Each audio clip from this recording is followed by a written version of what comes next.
நண்பர்களுக்கு வணக்கம். இப்போ பார்த்தீங்கன்னா, இந்த மொபைல் ஹோல்டர் ஒன்று ஆர்டர் பண்ணியிருந்தேன் ஃப்ளிப்கார்ட்டில். அது பார்த்தீங்கன்னா, மொத்தமாக வந்து ருபீஸ் 304 ₹304 வந்தது.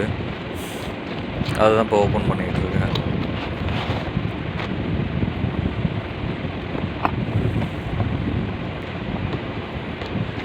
இந்த மொபைல் ஹோல்டர் பார்த்தீங்கன்னா, ஏற்கனவே நான் வாங்கியிருக்கேன். வாங்கி ஒரு 1.5 வருஷம் யூஸ் பண்ணேன் இதே மொபைல் ஹோல்டரு. அது பார்த்தீங்கன்னா, லைட்டாக அந்த கீழே உள்ள பாட்டம் வந்து அந்த ராடு வந்து கொஞ்சம் வளைஞ்சு உடஞ்சிருச்சு. ஸோ அதனால் திரும்பவும் இந்த மொபைல் ஹோல்டர் வந்து ஆர்டர் பண்ணியிருந்தேன்.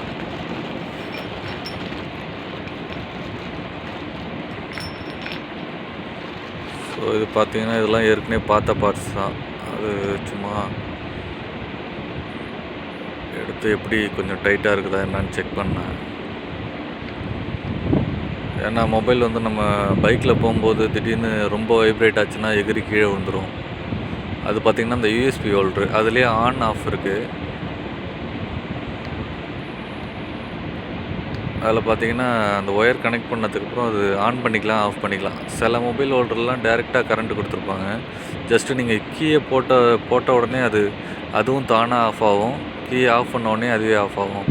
பட் இதில் பார்த்திங்கன்னா உங்களுக்கு அந்த கண்ட்ரோல் கொடுத்துருப்பாங்க, ஆன் ஆஃப் கண்ட்ரோல்.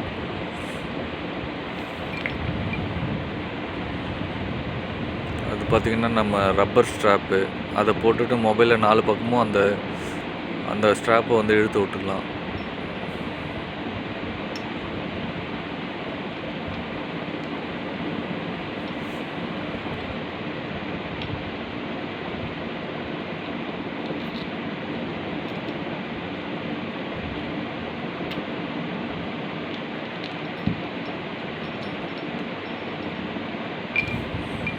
இது பார்த்திங்கன்னா நம்ம சென்டர் ராட்லேயோ ஹேண்டில் பார்லேயோ இல்லை அந்த மிரர் வைக்கிற கிளாஸ்லேயோ லாக் பண்ணி அதை டைட் பண்ணோன்னா லாக் ஆகிடும். அது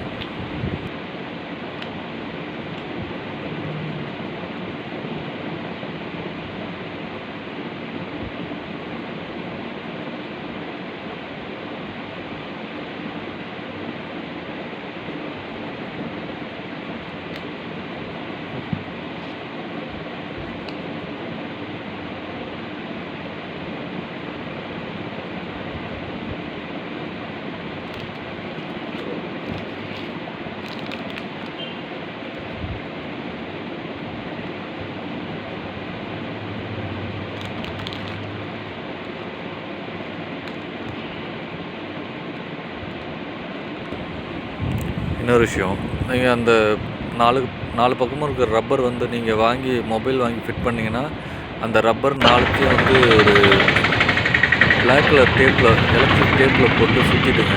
ஏன்னா யாராவது வந்து உட்காரும்போது டக்குனு பிடிச்சி இழுப்பாங்க அந்த ரப்பரு. ஸோ அந்த ஒரு ரப்பர் தொலைச்சி தான் திரும்பவும் நம்ம அதை தேடிக்கிட்டு இருக்கணும். ஓகே, தேங்க்யூ ஃபார் வாட்சிங்.